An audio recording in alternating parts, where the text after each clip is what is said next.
Yo, what's going on, guys? So today's video is of course going to be of XIAO LAO BAN, the world's best Ekko. This man is known for beating such names as Dopa and Caps. And today he has some new technology he's been running in his games. That's Futures Market Ekko. It's a rune pretty much nobody runs Futures Market. It allows you to go into debt with your buys on your back timings, essentially letting you get better power spikes early on. And today I'm just going to be breaking down how he uses it to gain LP and win games. Heading onto the Rift now, taking a look at the rune page. Electrocute, Sudden Impact, Eyeball Collection, and Relentless Hunter. And then secondary is where it all changes. The Futures Market. It's such an interesting rune. I've been trying to use it. It's definitely a scenario where sometimes it lets you hit a power spike that is so important early you can take over the game. And sometimes you can hardly even use it. So it's going to be interesting to see how he goes this game with it. You can see he also has magical footwear. Doesn't really need to focus on purchasing boots early, which is going to allow him to get that Proto Belt spike as soon as humanly possible. And that's why I'm assuming he goes this setup, to try and hit that Proto Lichbane setup at the most efficient time he can. You can see here they're setting up for a counter invade on the red. They must have some intel. The enemy Lee, they got a Lee Sin. What if he's into a Camille or if he's into a Rise mid? Pyke literally just throws a random Q. And as always, guys, the profile for this guy, he plays on the Chinese server at the moment. He hasn't played on the Korean server all year.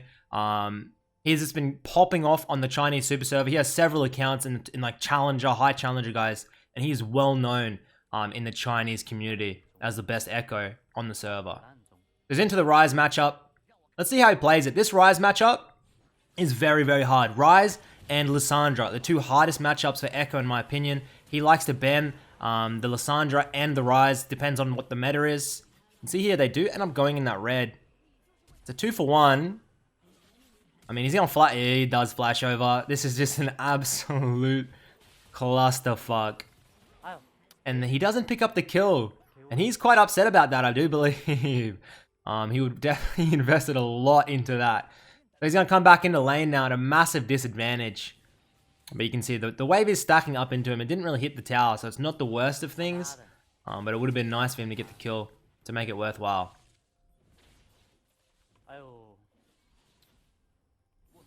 Now, XIAO LAO BAN, he likes to play the early game very slow, very safe. He doesn't like to take too big of risks. I remember when I was versing him, I could never punish him early because he had perfect spacing. And he always played around your cooldowns to perfection. And that's the mark of a good player, guys. They know exactly what the enemy's cooldowns are and their windows of opportunity. He knows Rise, E, Q, W, all the cooldowns, and he knows when to go in and when he needs to come back out. And that's the mark of a really good player. It's what people say that he misses that cannon. When they verse people like Dopa, very hard to get windows when they know exactly what your cooldowns are. You can see very aggressive early game by the two junglers. A lot of invades, a lot of early aggression. This is just textbook gameplay on the Chinese server. He's gonna look in for the base here. Another thing, like he's got the teleport this matchup into a Rise. It's pretty obvious. You need that teleport early on. You're gonna get harassed. Picks up the Dark Seal. What else does he get? Can't get anything else. So he can't even use the Futures Market here, guys. He's looking to get it, but he can't quite afford it.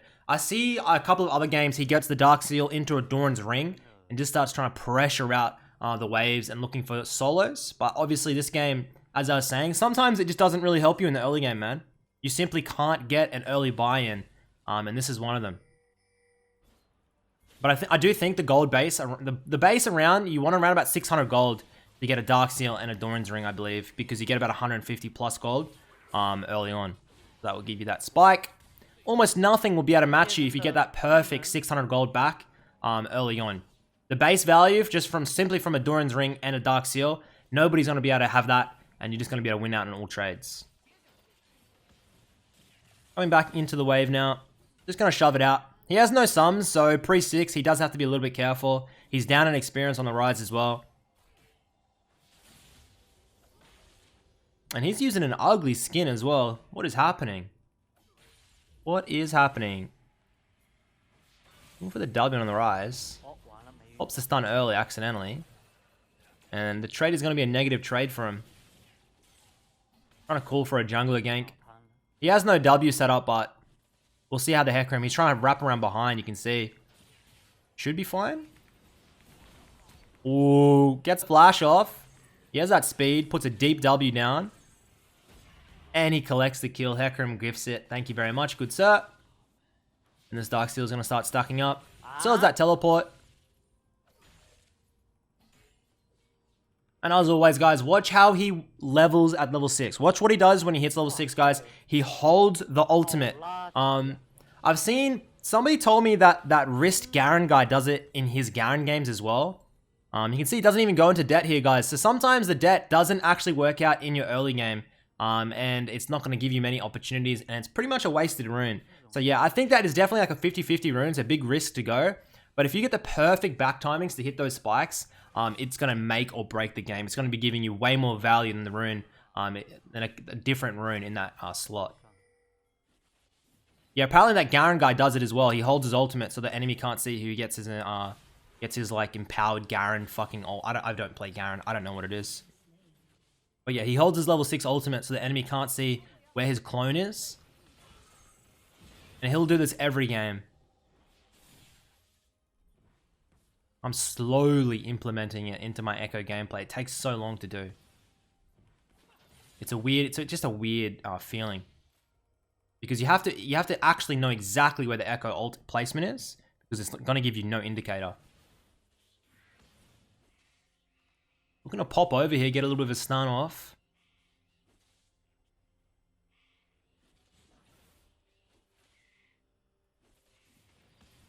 Interesting play. Pops over the wall.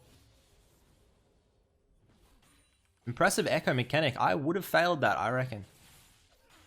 That's one thing about playing Ekko, guys. Go into practice tool and practice all of your terrain jumps, okay? Practice jumping over all of the walls in the mid lane. It's so important. Gets the teleport off, gets a little bit of flank on. Doesn't get anything for it once again. Might get a couple of platings though. You can see there he's holding that ultimate up. Won't be leveling that until he needs it. Grabbing up in the platings. Looks like they're trading for the mid lane platings as well. Hopefully the Hecarim can pick up a little bit on it. And he's going to reset. And maybe finally he's going to be able to use the futures market tech. Is he? Nope. Still doesn't use it. So it's 7 minutes into the game and still nothing has been used for this rune. Quite a shame. If you had a little bit more extra gold, obviously he's going to get that proto belt and go into debt. You don't want to be forcing debt every single game. I think this strategy works on champions that need the early power spikes. Maybe even things like Zed could definitely use it to his advantage. But Ekko is one of those champions where you want to hit the proto, you want to hit the Lich Bane. And that's pretty much your biggest spike. That 2-item power spike is really when you want to take over the game and make things happen on the map. We're going to get the W. They dodge out on the Ws. They get the kickback. He's going to level his ult here. Levels his ult and uses it. Nothing can come from it. Maybe you could flash forward there for a 1-for-1, but obviously doesn't go for it. He's a very smart Ekko player, very controlled. He has definitely has like a Dopa-esque playstyle where he won't take massive risks if it means he's going to lose out in a lot of experience in CS. So he doesn't take it there, and he's going to move back into the mid lane. Going to grab this juicy fruit, heal up a little bit, shove it in. Maybe even look for a bot side roam. His bot side seems to be doing pretty well into the Draven matchup. EQ, instantly combo. This is how you combo on Ekko, guys. You EQ instantly. Instantly. Pretty much you just EQ instantly. Once again, that is the combo for Ekko. When you're looking to set up kills, catch them by surprise, it is so much faster than doing an E. Hitting them with the E, then the Q. You want the Q coming out as you're dashing, guys. I see when people start playing Ekko, they don't do this combo. Go into practice tool. This is why we have practice tool, guys. Practice tool is one of the best ways for you to practice the game and your combos. Gonna get a base in now. And here we go. The first futures market of the game is gonna get this power spike into debt now. And at the end of the day, I mean, it's not the biggest use at the moment, is it? I mean, saves them, what, 100, 150 gold? I definitely think, guys, if you get those back timings for the early revolver, for those early proto, it's going to change the game if you can hit it a little bit earlier. This game has just been a little bit unfortunate in my opinion, where he hasn't really had the perfect timings. And this is why this rune is definitely a high risk rune. It only really comes in handy when you have the perfect game for it. And at the end of the day, that just pretty much comes down to luck. Luck of the draw, luck of the back timings. You can definitely influence it by backing at, say, like 600 gold early for that exact back timing. But other than that, man, sometimes it's going to make or break the game.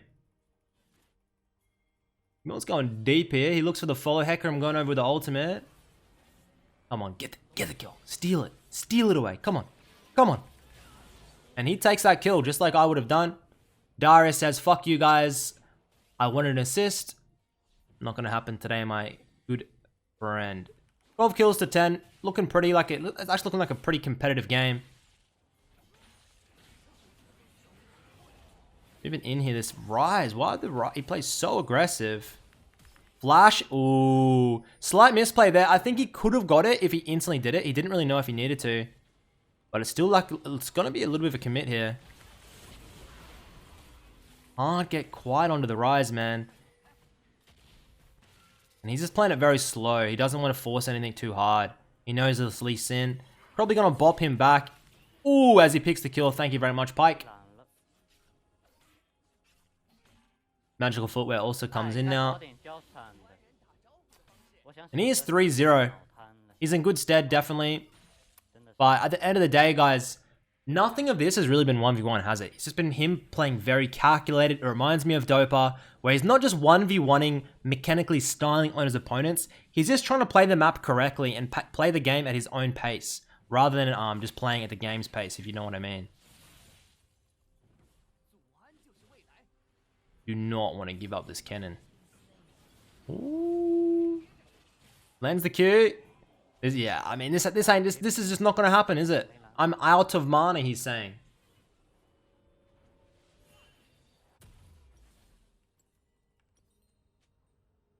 What's he going to buy here? Gets those mercs. Gets the amp tome. And he goes into debt here. Just forces it. Just doesn't have any time to kill. And comes straight out. Probably not worth. Honestly, should have just waited a couple seconds there, I reckon. The Rise is up in CS. But after this shove, Ekko's going to be ahead in experience, which is probably the most important thing. And you can see now the Qs are going to be one-shotting the backline waves. And this is when on Ekko, there's really nothing that can really match Ekko's shove here. It's just too simple. He's looking to stop this dragon. Gets the sweeper.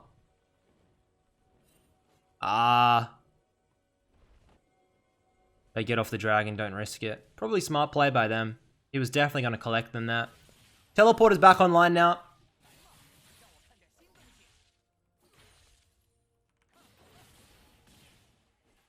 I want to see some solos, man. I want to see some action. Give it to me, please.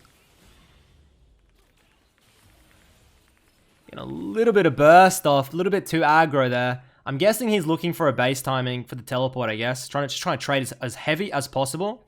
Oh, he gets spotted there. Trying to trade as heavy as possible. And then you teleport back. Could be getting a bot lane flank here. Does he have any deep wards? That is the question. He does not. Next item is going to be the Lich Bane, guys. Such a good second item on the Ekko. As the bot lane. 4? Really? 4 kills to nothing? Exceptional work from the blue side team.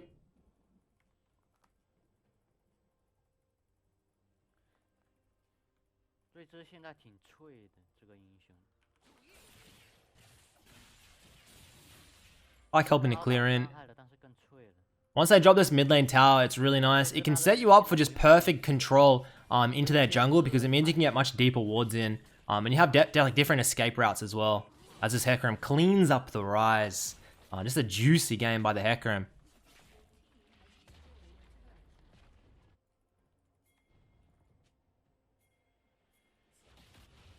Oh, looking for an invade onto the Lee Sin. Looking for the Lee. He pops the kill. Hecarim grabs the Camille as well. That's a great invade. Just pure aggression. Where's this Draven at? They're looking to get him, but can't quite get him. The Pike. Nah, not quite. One thing I noticed in high elo China games is there's so many Dravens, man. Chinese Draven players. I don't know if it's the same player. I doubt it. There's just so many aggressive Dravens in high elo. As the Ekko can tank a little bit there, he has ultimate available, and they pick up the Draven. They should grab the Herald soon and just look for a siege. Their tempo is very nice. Their team comp definitely benefits it. What's he going to pick up here? Grabs the Soul Stealer, of course. He loves the Soul Stealer, man. Because his playstyle is very calculated. He doesn't die very often. The Soul Stealer he likes to pick up more often than not. Just because he goes for those Dark Seals early. And he had those stacks, so now he's going to pop in now. Look to get those 25 stacks. Get the kill in the lead. Blitzcrank double kill. Here we go. Sweeping. He sees the Rise. Does he aggress for the Rise? I don't know if it's going to be, yeah. He doesn't have his Lich Bane yet, so I don't even know if that's doable. And he's not really opting for a side lane. He's just shoving down mid, looking for fights over and over and over again.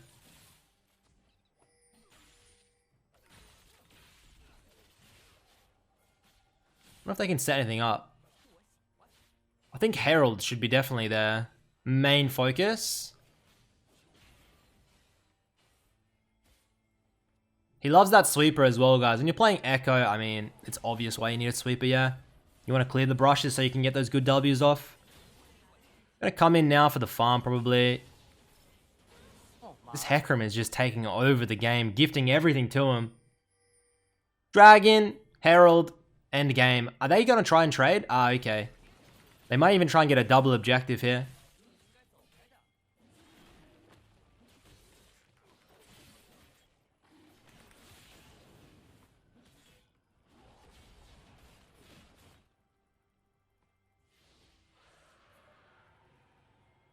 Picks the dragon up, goes and get that mid prio.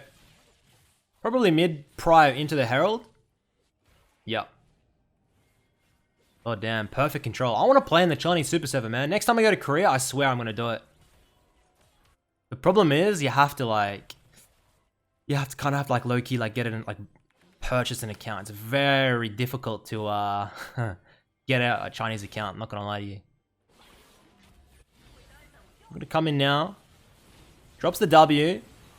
Focus the Draven. Rise flashes away. This Darius is going to burn his ghost as the Blitzcrank is looking for the hooks. Can you guys do it? You should be able to. Nice. Gets the cancel out. Give me them kills. I want 25 stacks, boy. Come on, please.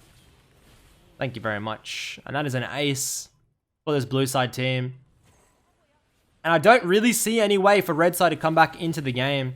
Maybe... I mean, at the end of the day, the Draven's going to have to take over the game. But they have a Pike Kai'Sa. They have a lot of mobility. A lot of kiting.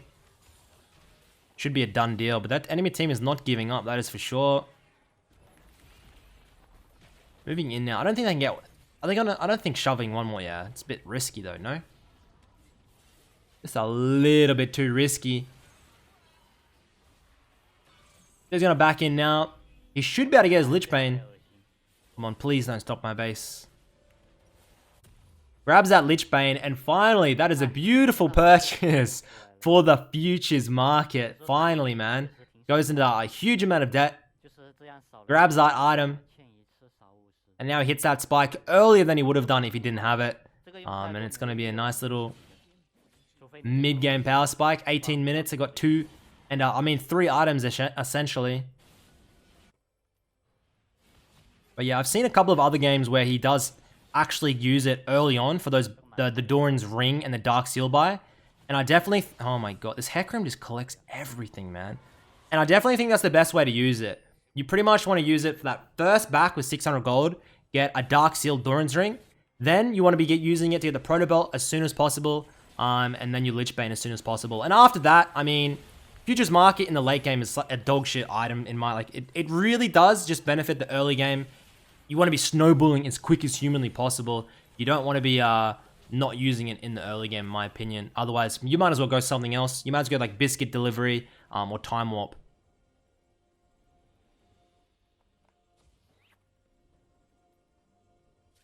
Gonna get this in here. Seems like the enemy team is just giving up, man. I don't see how they're gonna come back into the game. Camille's split pushing top side. And that's one thing you notice in these high elo games, man. The players, when they know it's over, it's usually over. They do give up very quickly. You see, he cancelled his W animation there. To get a cancel W animation, you simply EW instantly. It's a simple combo. The combos are all generated mainly around the E. Gets the one shot onto the Lee Sin. Move in now, looking for the Blitzcrank. Should be a kill. Nowhere to go.